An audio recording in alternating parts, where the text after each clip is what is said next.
اور کیا وہ معزز جج صاحبان جن کے اہل خانہ اس قسم کی گفتگو پہ ملوث ہیں، جو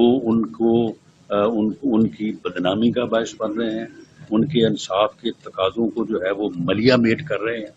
تو کیا ان کے خلاف وہ کوئی ایکشن لیں گے؟ کیا وہ اس گفتگو کو چیلنج کریں گے؟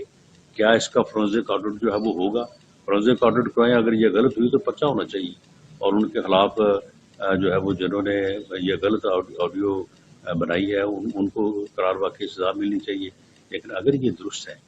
اگر یہ گفتگو ہوئی ہے، تو پھر اس گفتگو کے اثرات ہیں، اس کے نتائج ہیں، اس کے نتائج کو پوری دنیا جو ہے وہ بھگت رہی ہے۔ پوری دنیا جو ہے وہ دیکھ رہی ہے کہ کس طرح سے اس ملک میں انصاف کی مٹی پلید کی جا رہی ہے،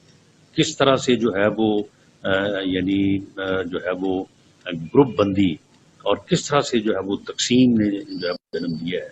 تو اس لیے اب یہ کہہ دینا کہ جی نہیں یہ تو فلاں کا کام ہے، یہ کیوں آڈیو جو ہے وہ ٹیپ ہوئی ہے، یہ کیوں جو ہے وہ لیک ہوئی ہے، اس سے اس کے جو اتنے مضر اثرات ہیں جو کہ پوری قوم کے اوپر ہیں۔ آج ہر فرد جس نے یہ سنا ہے وہ جو ہے وہ اس وقت اس قدر جو ہے وہ غم و غصے میں بھی ہے اور تشویش میں بھی ہے کہ یار اس ملک میں یہ ہو رہا ہے۔